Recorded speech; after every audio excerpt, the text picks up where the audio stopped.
وسیق الذین کفروا الی جہنم زمرا، کفاروں کو کھینچ کر کے لایا جائے گا گروہ در گروہ، پورے جماعتوں کے جماعتیں آئیں گی، ان کو کھینچ کر لایا جائے گا، دروازے پر پہنچیں گے۔ حتی اذا جاؤہا فتحت ابوابہا، جیسے ہی یہ لوگ پہنچیں گے جہنم کے دروازے کھول دیے جائیں گے، کھول دیے جائیں گے۔ وقال لہم خزنتہا، اور جہنم کے جو دربان فرشتے ہیں وہ ان سے پوچھیں گے، ان کفار سے، الم یأتکم رسل منکم یتلون علیکم آیات ربکم، کیا تمہارے پاس کوئی رسول نہیں آئے تھے جو تمہارے رب کی آیتیں تم پر تلاوت کرتے تھے؟ وَيُنذِرُونَكُمْ لِقَاءَ يَوْمِكُمْ هَذَا، اور وہ رسول آج کے اس دن سے تمہیں نہیں ڈراتے تھے؟ کوئی آئے تھے یا نہیں آئے تھے تمہارے زمانے میں؟ سوال ہوگا ان لوگوں سے۔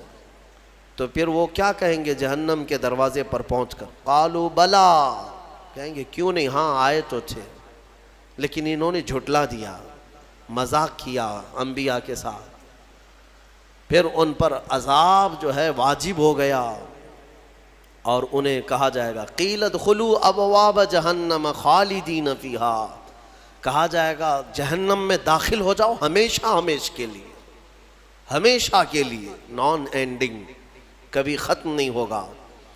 وہ 100 سال ہے کہ 1000 سال ہے کہ لاکھ سال ہے کہ کروڑ سال ہے، ہم نہیں کہہ سکتے، ہمیشہ ہمیشہ کے لیے دوزخ میں چلے جائیں گے کفار۔ پھر اللہ تعالیٰ آیتوں میں فرماتا ہے وَسِيقَ الَّذِينَ اتَّقَوْا رَبَّهُمْ إِلَى الْجَنَّةِ زُمَرًا، پھر جو اللہ سے ڈرتے تھے دنیا میں، متقیوں کی جماعت، ایمان والوں کی جماعت، یہ بھی لائے جائیں گے جنت کی طرف، یہ بھی جماعت در جماعت آئیں گے۔ حَتَّى إِذَا جَاءُوهَا وَفُتِحَتْ أَبْوَابُهَا، جب یہ مومنین دروازے پر پہنچیں گے جنت کے دروازے کھول دیے جائیں گے۔ جنت کی خوشبو 500 سال کی مسافت دور سے ہی آ رہی ہوگی، جنت کی خوشبو ابھی 500 سال کی مسافت ہو سکتی ہے، اتنی دور سے جنت کی خوشبو محسوس کر رہا ہوگا مومن، اور جب وہاں پہنچا ہوگا تو پھر خوشبو کا حال کیا ہوگا، دروازے کھول دیے جائیں گے۔ وقال لهم خزنتها، اور ان سے بھی جنت کے دربان پوچھیں گے، کہیں گے، جیسے دوزخیوں کو جو فرشتے ہیں وہ بہت سخت فرشتے ہیں، دوزخ پر جو مامور ہیں بہت سخت فرشتے ہیں۔ دوزخ کے دربان کا نام حضرت مالک ہے، جو داروغہ دوزخ ان کو کہا جاتا ہے۔ ویسے کئی فرشتے مقرر ہیں، ان میں جو سردار فرشتے ہیں ان کا نام حضرت مالک ہے، وہ سخت قسم کے فرشتے ہوں گے۔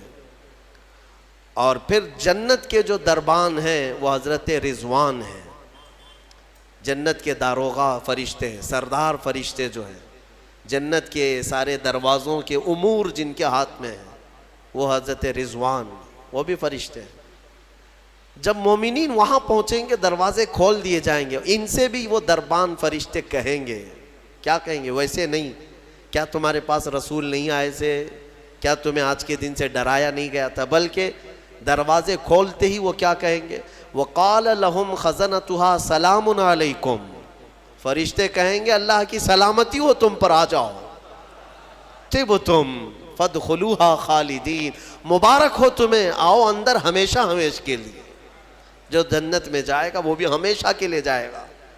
وَمَا هُمْ بِخَارِجِينَ مِنْهَا، کوئی بھی جنت سے نکالا نہیں جائے گا، جنت میں جانے کے بعد پھر ایگزٹ نہیں ہے، کوئی نہیں آئے گا، جو وہاں گیا وہ ہمیشہ رہے گا۔ پھر سارے مومنین کیا کہیں گے؟ سب سے پہلے جنت میں جاتے ہی وَقَالُوا الْحَمْدُلِلَّهِ، سب مومنین کہیں گے الحمدللہ، ہمارے مولا کا، رب ذوالجلال کا، اللہ کا شکر ہے، تمام تعریفیں اس کے لیے ہیں۔ الذی صدقنا وعدہ، جس نے اپنا وعدہ سچ کر دکھایا ہمیں، ہم اس سے دنیا میں ڈرتے تھے اور اس کی جزا میں آج مولا نے ہمیں جنت عطا کر دی۔ جنت کیا ہے میرے عزیزو؟ آج تک اس کو کسی آنکھ نے دیکھا نہیں، کسی کان نے، اس کے مثل کوئی چیز سنی نہیں. ہاں مصطفیٰ کریم صلی اللہ تعالیٰ علیہ وسلم سے جو ہم نے سنا ہے جنت کی نعمتیں کیا ہیں، وہاں پر کس انداز سے محلات تعمیر ہیں. ایک ایک محل جو جنتیوں کو دیا جائے گا اس کی دیواریں ایک سونے کی اینٹ سے ایک چاندی کی اینٹ سے اس طرح تعمیر کی گئی ہیں. زمین مکمل نرم زعفران سے، اور گھر محلوں کے اندر جواہرات، یاقوت، زمرد، لؤلؤ اور نہ جانے مرجان کون کون سے قیمتی پتھروں سے محل کو سجایا گیا ہے. ایک چھوٹے محل کی بات کر رہا ہوں. پھر ہر محل کے اندر نہر جاری ہوگی. جنات تجری من تحتها الانہار، وہ ایسے باغیچے تمہیں دیے جائیں گے جن کے نیچے نہریں بہہ رہی ہوں گی. وہ نہریں کس طرح کی؟ ان نہروں کے متعلق کہا گیا ہے دودھ سے زیادہ سفید پانی اور شہد سے زیادہ میٹھا ہوگا، اور جو اس سے پانی پی لے وہ کبھی پیاسا نہ ہوگا. لا نظمأ بعدہ ابدا، اس کے بعد کبھی پیاس نہ لگے اگر اس سے دنیا میں ایک کسی کو پلا دیا جائے. وہ جنت کی نہریں ایک ایک کا سب، ایک ایک جنتی ان سب چیزوں کا مالک ہے. پھر اس کے بارے میں سورہ واقعہ میں ملتا ہے یہ کیسے بیٹھے ہوں گے جنتی. قرآن پاک سورہ واقعہ پڑھو تو آپ کو سمجھ میں آئے گا. ثلۃ من الاولین وقلیل من الآخرین علی سرر موضونۃ متکئین علیہا متقابلین. سریر یعنی دیوان لگائے ہوں گے، ان کے گدے بچھائے گئے ہوں گے بہت ہی اعلیٰ قسم کے. پوری دنیا کے بادشاہ مل کر وہ دیوان نہیں خرید سکیں گے. ان کے پاس اس طرح کا دیوان کبھی آیا نہیں ہوگا. جنتیوں کو بٹھایا جائے، ایک جنتی اس پر مسہری پر بیٹھے ہوگا. متکئین، ٹیک لگائے بیٹھے ہوں گے. یہ جنت کے احوال بیان ہو رہے ہیں. ٹیک لگائے بیٹھے ہوں گے اور آمنے سامنے ہوں گے دوسرے جنتی بھی. دوسرا جنتی اس طرف ہے، ایک جنتی اس طرف ہے، آمنے سامنے ہوں گے. یطوف علیہم ولدان مخلدون، وہاں خوبصورت لڑکے خدمت کے لیے معمور ہوں گی. وحور عین کامثال اللؤلؤ المکنون، اور اللہ فرماتا ہے بڑی بڑی آنکھوں والی حوریں ایسی جیسے کہ چمکدار موتیوں کی طرح. ایک ایک جنتی کو 70 حوریں خدمت میں دی جائیں گی. وہاں پر کیا ہے؟ نہ بیمار ہونا ہے، نہ سر درد آنا ہے، نہ بخار نہ سردی. جنت میں نہ غم ہے نہ کسی چیز کا خوف ہے. خوف کس چیز کا ہوتا ہے؟ مرنے کا ہوتا ہے. موت تو آنی نہیں ہے. کوئی چیز چلی جائے گی، فوت ہو جائے گی تو اس کا غم ہے، وہ چیز ہونا نہیں ہے وہاں پر. ڈر بیماری کا ہے، بیمار ہونا نہیں ہے. پھر پلس کبھی ایسا ہوا کہ پیٹ درد سے آدمی بے چین ہوتا ہے، بے قرار ہوتا ہے. جنت میں نہ کبھی کسی کو پیٹ درد ہونا ہے، نہ کسی کو طہارت استنجا پکانے کی حاجت ہونی ہے، کیونکہ وہ نوری جگہ ہے. جو کھائے گا وہ نور ہی نور ہے، نور ہی نور ہے. اس کا فضلہ نہیں، نور کا فضلہ نہیں ہوتا، کچرا نہیں ہوتا. تو جنت میں کسی چیز کی فکر نہیں. اسی لیے قرآن میں جگہ جگہ اللہ نے فرمایا لا خوف علیہم ولا هم یحزنون، نہ ان پر کسی چیز کا خوف ہوگا نہ کسی چیز کا غم ہوگا. اسی لیے میرے عزیزو جنت کی چاہت رکھو. اس سے بڑھ کر کے کیا ہے؟ جنت میں ایک محل کیسا دیا جائے گا پتہ ہے؟ جنت فل ہو چکی ہوگی، فل ہو چکی ہوگی. سب سے اخیر میں ایک بندہ آئے گا، حساب دیتے دیتے دیتے زمانہ گزر گیا. جنتی جنت میں جا چکے، سب کا فیصلہ ہو گیا. لاسٹ آنے والا، سب سے اخیر میں آنے والا جنتی پتہ نہیں کتنے 100 سال بعد آئے گا. بخشش ہو گئی، اس کی سزائیں ختم ہو گئیں، اسے بھی نکال کر کے لایا گیا. جنت میں وہ آیا، دیکھا ساری جنت بھری ہوئی، سب کے محلات لگے ہوئے ہیں.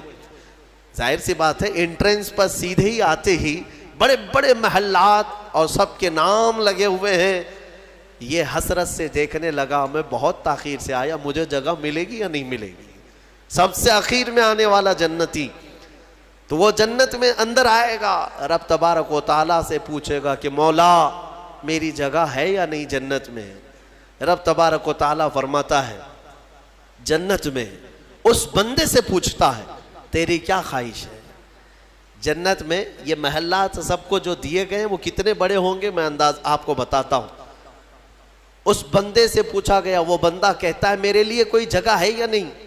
اللہ تعالیٰ فرماتا ہے اے بندے تو دنیا سے آیا، دنیا میں رہا، زمین پر رہا، زندگی گزارا، وہاں سے آیا، اب تیرے لیے جنت ہو گئی۔ پوری دنیا جتنی بڑی تھی، کیا اتنا بڑا محل تجھے دے دوں؟ جنت میں اتنا بڑا ایک محل تجھے دے دوں؟ وہ خوشی سے مولا کی بارگاہ میں اچھلنے لگا، مولا اتنا بڑا محل، اگر اتنی بڑی نعمت مجھے مل جائے تو کیا کہنے؟ رب تعالیٰ فرماتا، اے بندے کیا تو اس بات پر راضی ہے کہ دنیا کے برابر 2 دنیا برابر میں ایک محل دے دوں؟ دگنا، دنیا جتنی بڑی ہے اس سے بڑی۔ وہ بندہ خوشیوں سے جھومتا جا رہا ہے، یہاں تک کہ رب تعالیٰ اضافہ کرتا جا رہا ہے۔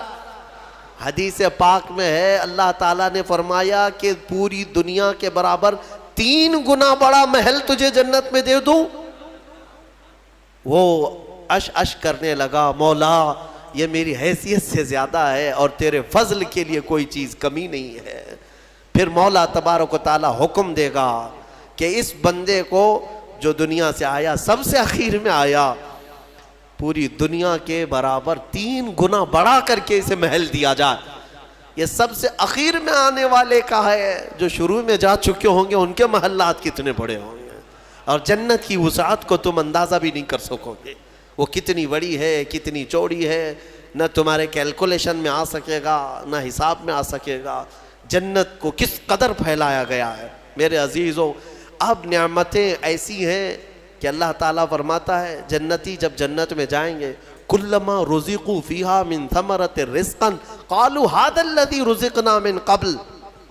جس چیز کی خواہش ہوگی نا، وہ ان کا کھانا وہاں سامنے رکھا ہوگا۔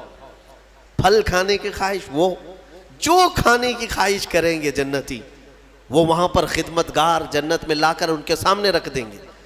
اور فرمایا گیا کہ ہر بار ایک ہی قسم کے پھل کی طرح شکل ایک ہی ہوگی اور مزے الگ الگ ہوں گے، ایک ہی چیز لائی جا رہی ہے۔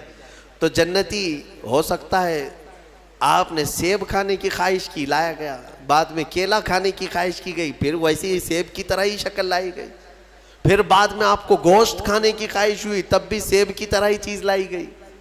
تو جنتی کہیں گے کہ یہ کیا ہے، جب ہمیں رزق دیا جا رہا ہے ایک ہی طرح کا دیا جا رہا ہے؟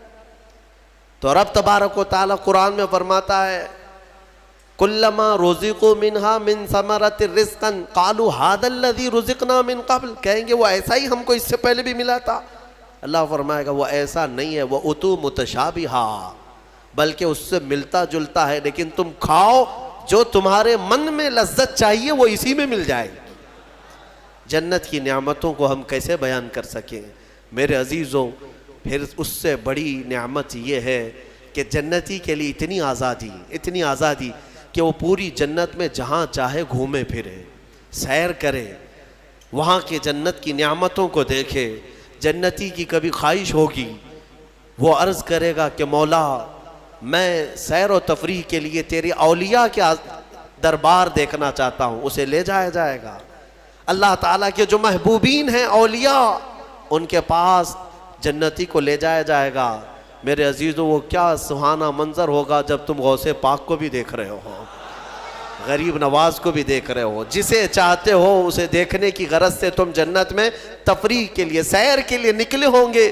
یہاں تک کہ جنتی خواہش کرے گا کہ مولا میں تیرے رسول کے صحابہ دیکھنا چاہتا ہوں، مولا میں تیرے انبیاء کے محلات دیکھنا چاہتا ہوں، لے جاؤ اسے ابراہیم علیہ السلام کے پاس، موسیٰ علیہ السلام کے پاس، عیسیٰ علیہ السلام کے پاس، جتنے انبیاء ہیں سب کے دربار میں جاتا رہے گا، جنت میں سیر کرتا رہے گا۔ وہ وقت بھی کیسا ہوگا جب تم خواہش کرو گے مولا میں محمد الرسول اللہ کے محل میں جانا چاہتا ہوں، کہا جائے گا لے جاؤ۔ وہ جنت الفردوس کے اعلیٰ مقام پر ہوں گے اپنے صحابہ کے ساتھ، لیکن زیارت تمہیں بھی ہوگی۔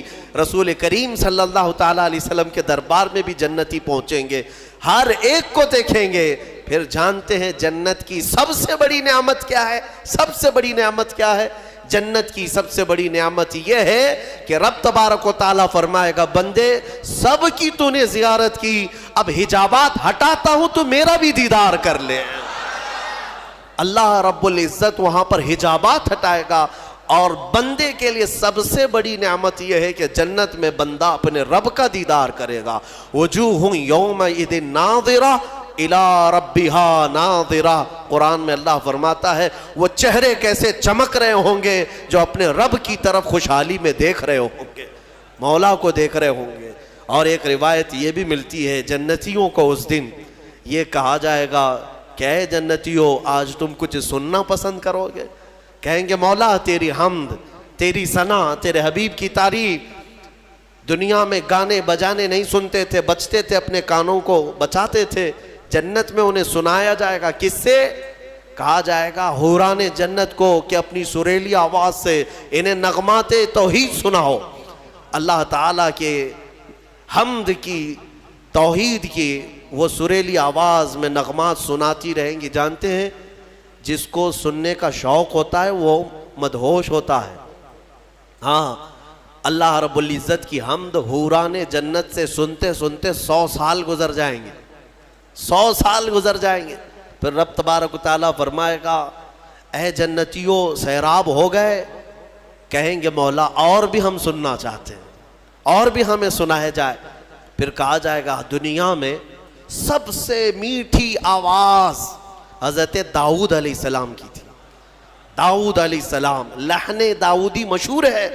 جب داؤد علیہ السلام زبور شریف کی تلاوت کرتے تھے تو اڑتے ہوئے پرندے آسمان میں رک جایا کرتے تھے، پہاڑ وجد میں آتے تھے داؤد علیہ السلام کی آواز پر۔ تو رب تبارک و تعالیٰ فرمائے گا اے بندو کیا تم اس بات پر راضی ہو کہ میرے نبی داؤد سے میں تمہیں نغمات توحید سناؤں؟ داؤد علیہ السلام سے کہا جائے گا کہ اے داؤد آپ میرے ان بندوں کو میری حمد سنائیں۔ داؤد علیہ السلام اپنی میٹھی آواز میں جب نغمات توحید گنگنا رہے ہوں گے 100 سال گزر جائیں گے، پتہ نہیں چلے گا، پتہ نہیں چلے گا۔ پھر مولا تعالیٰ فرمائے گا سیراب ہو گئے، تم سیراب ہو گئے؟ جنتی کہیں گے مولا تیری حمد اور بیان ہو تو اچھا ہے، اب ہاں اور ہم سننا چاہتے ہیں۔ رب تعالیٰ فرمائے گا فرشتوں حجابات ہٹاؤ، میں خود سناؤں میرے بندے سنیں گے۔ مولا کریم کیا وہ منظر ہوگا۔ اسی لیے جنت میں جانے کی تڑپ رکھو، طلب رکھو۔ ایسے نہیں کہ یہاں پر 4 دن کی عیاشی کے لیے جنت کو قربان کر دیا۔ یہاں تم گھوم پھر کر کے خوب محنت کر کے بھی اگر کچھ حاصل کر لیے تو کتنا کر لو گے، کتنا جی لو گے؟ مرنا تو ہے، تمہیں مرنا ہے۔ 70 سال 80 سال 100 سال جیو گے، اس کے بعد کیا ہے؟ موت تو آنی ہے۔ اور تمہارے جسم کے ساتھ ہمیشہ خطرہ بنا ہوا ہے دنیا میں، پتہ نہیں آج تو ٹھیک ٹھاک ہوں، کل پتہ نہیں کیا ہونا ہے۔ سردی موت کا سبب بنتی ہے، سر درد جو ہے بڑی بیماریوں کا سبب بن جاتا ہے۔ اچھے خاصے لوگوں کو ہم دیکھتے ہیں اچانک ختم ہو گئے۔ تو یہ دنیا تو ایسی ہی ہے، تم کروڑوں کما کر کے بھی وہ عیش نہیں لا سکو گے۔ ہم نے دیکھا ہے، آپ نے قارون کی جنت سنی، قارون کے خزانے سنے ہوں گے، اور شداد کی جنت سنی ہوگی۔ شداد نے جنت بنا دیا تھا دنیا میں۔ جنت کا مطلب وہ سن سن کر کے اس نے بھی سونے چاندی کی اینٹوں سے محل بنا دیا، اندر باغیچے لگا دیا، نہریں جاری کر دیا، لیکن شداد اس جنت میں قدم تک نہیں رکھ سکا، اس سے پہلے موت آ گئی، مر گیا۔ مرنے کا ٹینشن تو روز ہے تمہیں آج، جنت میں نہیں۔ یہاں اسی لیے میں کہتا ہوں دنیا پر جنت کو قربان مت کرنا۔ بہت زیادہ اگر تم محنت کر بھی لے جاؤ گے تو چند دنوں کا عیش ہے تمہارے پاس، یہ مال، یہ متاع، یہ عورتیں، یہ بچے۔ قرآن کہتا ہے زُيِّنَ لِلنَّاسِ حُبُّ الشَّهَوَاتِ مِنَ النِّسَاءِ وَالْبَنِينَ وَالْقَنَاطِيرِ الْمُقَنطَرَةِ مِنَ الذَّهَبِ وَالْفِضَّةِ وَالْخَيْلِ الْمُسَوَّمَةِ وَالْأَنْعَامِ وَالْحَرْثِ ذَلِكَ مَتَاعُ الْحَيَاةِ الدُّنْيَا۔ اللہ فرماتا ہے لوگوں کے پاس چمکا دی گئی ہیں زینت کے طور پر، کیا؟ شہوت کی خواہش، عورتوں سے شہوت کی خواہش۔ اس کو انسان سمجھتا ہے سب سے بڑی چیز ہے یہ دنیا میں، سب سے اچھا عیش ہے، عورت اچھی مل گئی، خوبصورت۔ بہت سارے لوگ آدھی زندگی عورت کے پیچھے ہی برباد کر چکے، ان کو ایسا لگتا ہے کہ ایک لڑکی کو حاصل کر لینا ہماری آدھی زندگی کا وصول ہو گیا۔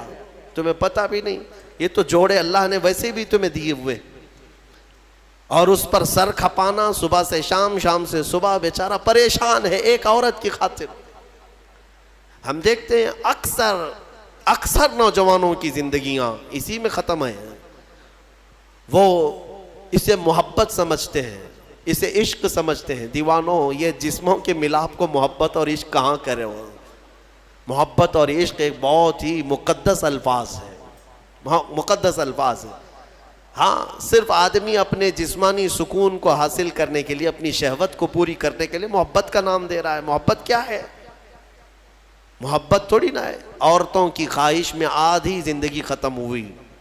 یہ وہی لوگ تو ہیں جو شادی سے پہلے نہ جانے کتنے راتیں جاگتے تھے, پوری رات بات کرتے تھے, پتہ نہیں کتنے وعدے, معاہدے, ایگریمنٹ ہوا کرتے تھے. شادی کے 8 دن کے بعد پھر زندگی چینج ہے. ہو سکتا ہے چند مہینے اچھے بتا لیے ہوں, اس کے بعد تو اب فون پہ بھی بات نہیں کرتا, گھر پہ بھی بات نہیں کرتا. جو گھنٹوں بات کرتا تھا, ہو گئی محبت, ختم ہو گئی. عشق کی داستان ختم ہو گئی. کہاں ہے جو تم پہلے اس کے لیے وعدے کرتے تھے, اب کہاں ہے؟ میرے عزیزو, جسموں کے ملاپ کو جو تم نام دے رہے ہو, اسی کو قرآن کہتا ہے حب الشہوات من النساء. عورتوں سے شہوت پوری کرنے کی خواہش ہے, یہ خواہش ہے. اور اس کے بعد اللہ تعالیٰ فرماتا ہے والبنین, اور بیٹوں کے ذریعے سے آدمی فخر کرتا ہے دنیا میں. میرے اتنے بیٹے ہیں, اس کے اتنے بیٹے ہیں. عربوں میں بھی یہی تھا, بیٹے پیدا ہوں تو اس پر فخر کرنا. دنیا اس پر فخر کرتی ہے, اسی کو مال سمجھتی ہے. والقناطیر المقنطرۃ من الذهب والفضہ, اور سونے چاندی کے زیورات, اس کو سمجھتے ہیں کہ دنیا ہے ہمارے پاس, بہت مال ہے. یہ عورتوں کی عادت ہے, وہ اسی ہوڑ میں لگی رہتی ہیں پوری زندگی. بڑھاپا آ گیا, بال سفید ہو گئے, بوڑھی ہو گئیں, لیکن سونے کی ہوس نہیں گئی. ابھی بھی کان کی بالیاں چاہیے, چوڑیاں چاہیے, نتھنیاں چاہیے, چاہے وہ قبر میں جانے سے 1 دن پہلے بھی کیوں نہ ہو. اور اماں جی سونا کسی کو دے دیں گی؟ نہیں ہوتا, کبھی نہیں ہوتا. وہ اس کے لیے جان سے زیادہ حفاظت کرنے لگ جاتی ہیں. یہ سونا, اس کو بھی قرآن کہہ رہا ہے یہ دنیاوی متاع ہے جس پر تم فخر کر رہے ہو. سونے اور چاندی کے زیورات, اندازہ بھی نہیں یہ قبر میں جاتے ہی سانپ بن جائیں گے یہ. ہاں, اللہ تعالیٰ فرماتا ہے والذین یکنزون الذہب والفضہ, جن لوگوں نے سونا اور چاندی کو خزانہ کیا, جمع کیا, ولا ينفقونها فی سبیل اللہ, جو اللہ کی راہ میں اس کی زکوٰۃ نہیں دیتے تھے, فبشرہم بعذاب علیم. اللہ فرماتا ہے حبیب, ان کو دردناک عذاب کی بشارت دے دو. جو لوگ سونا چاندی اکٹھا کر کے رکھتے ہیں, کیا کیا جائے گا؟ یوم یحمى علیہا فی نار جہنم فتکوی بہا جباہہم وجنوبہم وظہورہم. اللہ فرماتا ہے قیامت کے دن جہنم کی آگ بھڑکا کر کے ان کی پیشانیاں, ان کے پیچھے کا حصہ, ان کے بازوؤں کو داغا جائے گا. یہ سونا چاندی کی ذخیرہ اندوزی پر. ہاں, زکوٰۃ دے دیا ہے تو پھر 100 تولے بھی پہنے رہو, ہمیں کیا فرق پڑتا ہے. اگر اس کا حق ادا کرتے ہو تو پھر جتنا رکھنا ہے رکھو. 3 چیزیں. اور اللہ فرماتا ہے والانعام والحرث, سواریاں, ایک سے ایک سواریاں لینا, انسان اس پر فخر کرتا ہے. عربوں میں بھی تھا, پہلے بھی تھا, آج بھی. وہ گھوڑے لیتے تھے, اونٹ لیتے تھے. آج تم مرسیڈیز اور آڈی پہ فخر کرتے ہو کہ ہمارے پاس بڑی بڑی کاریں آ جائیں. سیم ہے زمانہ. اونٹ اس وقت مہنگی سواری تھی, آج تمہارے لیے مرسیڈیز ہے. ان مہنگی سواریوں پر فخر کرتے ہیں آج. اور پھر اس کے بعد والحرث, اور کھیتی باڑی, جائیداد, زمینیں. تمہارے پاس کتنی ہے, تمہارے پاس کتنی ہے. آج کے زمانے میں اس پر بھی فخر ہے نا. ہمارے پاس کئی لوگ تعارف بھی ایسے ہی کرواتے ہیں, انٹروڈکشن, حضرت یہ فلاں صاحب ہیں, ان کے 20 ایکڑ جگہ ہے. ہاں, 20 ایکڑ جگہ ہے. اسی پر ان کا پورا انٹروڈکشن ہوتا ہے, تعارف ہوتا ہے. یہ بعد میں کہا جائے گا کہ یہ مرد ہیں, یہ انسان ہے, یہ مسلمان ہے. پہلے ہے کہ ان کی 20 ایکڑ جگہ ہے. یہ فخر ہے. دنیا میں انہی چیزوں پر فخر کیا جاتا ہے. اور اللہ فرماتا ہے ذالک متاع الحیات الدنیا, یہ سب دنیا کا متاع ہے. واللہ عندہ, اور اللہ کے پاس جو ہے وہ سب سے بہتر ہے. وہاں کیا ہے؟ اللہ تعالیٰ فرماتا ہے قل اؤنبئکم بخیر من ذالکم, اے محبوب آپ فرماتے ہیں کیا میں تمہیں بتاؤں ان سب سے بہتر کیا ہے تمہارے لیے؟ ان سب سے، یہ جو چیزیں جو تم فخر کر رہے ہو، ان سے بہتر کیا چیز ہے؟ اللہ فرماتا ہے کہ مرنے کے بعد قیامت کے دن تمہارے لیے جنات تجری من تحتها الانہار خالدین فیہا وازواج مطہرۃ ورضوان من اللہ. 3 چیزیں اللہ نے فرمایا. تم اگر صبر کر لے جاؤ یہاں پر، وہ باغیچے دیے جائیں گے جن کے نیچے نہریں بہ رہی ہیں، وہاں کی ہوائیں مست، اور کیف و انبساط کی وہ خوشبوئیں تمہیں مست کر دیں گی. پھر کیا ہے؟ وَأَزْوَاجٌ مُطَهَّرَةٌ، پاکیزہ بیویاں دی جائیں گی، پاکیزہ بیویاں جنت میں. ان کے بعد پھر تمہیں خواہش بھی نہیں ہوگی دوسروں سے. وَرِضْوَانٌ مِّنَ اللَّهِ، اور سب سے بڑی چیز یہ ہے کہ اللہ کی رضا دی جائے گی. مولا اگر راضی تو پھر کیا چیز چاہے تمہیں، ساری چیزیں تمہاری ہے. اسی لیے میرے عزیزوں، خلاصہ میں اس تفسیر کا اس بات پر کرتا ہوں کہ اس چھوٹی سی دنیا پر جنت کو قربان مت کرنا. اتنی بڑی نعمت جو تمہارے لیے اللہ نے وعدہ کیا وہ بہت قریب ہے، بہت قریب ہے. بلکہ تمہاری آنکھیں بند ہونے سے پہلے بھی اللہ تعالیٰ اگر تم سے راضی ہوا تو جنت میں تمہارا ٹھکانہ بھی دکھا دے گا. 2 بھائی تھے. شارح مسلم نے ان کا نام لکھا ہے. ایک کا نام ربعی تھا، ربعی بن حراش، اور دوسرے ربیع. دونوں طائے کے بزرگ ہیں، محدث ہیں. دونوں بھائیوں میں ایک بار تکرار ہونے لگی، کسی بات پر بحث ہو رہی تھی، اور دونوں نے قسم کھا لیا آج کے بعد ہم ہنسیں گے ہی نہیں. نہ ہنسنے کی قسم کھائے. اور کب تک نہیں ہنسیں گے؟ دونوں نے کہا، دونوں کی بحث یہ ہو رہی تھی کہ تمہارے اعمال کیا جنت میں جانے تک لائق ہیں؟ تم کس طرح کے اعمال کر رہے ہو؟ دوسرے نے کہا تمہارے ہیں اس لائق ہیں. تو دونوں نے کہا ہمیں تو پتہ نہیں، لیکن آج کے بعد سے. چھوٹے بھائی نے کہا میں اس وقت تک ہنسوں گا نہیں جب تک جنت دیکھوں گا نہیں. جب تک جنت نہیں دیکھوں گا تب تک ہنسوں گا نہیں. بڑے نے کہا ٹھیک ہے، یہی قسم میری بھی، میں بھی اس وقت تک نہیں ہنسوں گا جب تک جنت نہیں دیکھوں گا. زندگی ان کی ایسی گزری کہ انہوں نے مسکرایا بھی نہیں اس قسم کے بعد. اور شارح مسلم نے لکھا ہے اس میں چھوٹے بھائی حضرت ربعی، ان کا انتقال ہو گیا. اور لوگ آئے، اس وقت علماء تھے، محدثین تھے. جب انتقال کے بعد، اعلان کے بعد ان کو غسل دینے کے لیے لے جایا گیا، تو غسل کے تخت پر جب رکھا گیا تو بڑے بڑے علماء نے غسل دیا. غسل دے کر کے جیسے ہی فارغ ہوئے وہ تخت پر ہنسنے لگ گئے. تخت پر، غسل کے تخت پر ہنسنے لگے. لوگ ڈرے کہ زندہ تو نہیں. لوگوں، ان کے بڑے بھائی نے کہا زندہ نہیں ہے، وہ اپنی قسم پوری کر چکا ہے. دوسرے بڑے بھائی حضرت ربیع جو تھے، ان کا بھی انتقال ہوا. علماء کہتے ہیں، محدثین کہتے ہیں ان کے انتقال کے بعد ان کو غسل بھی دیا، کفن بھی دیا. پھر جب قبر میں رکھا گیا تب وہ ہنسنے لگے. بزرگوں نے فرمایا ان دونوں نے قسم کھائی تھی اس وقت تک ہنسیں گے نہیں جب تک جنت دیکھیں گے نہیں. چھوٹے نے غسل کے تخت پر جنت دیکھ لیا، بڑے نے قبر کی گود میں جنت دیکھ لیا. مولا کریم وہ عفو و غفور ہے، رحیم ہے. تمہیں دنیا سے جانے سے پہلے وہ محلات دکھا دے.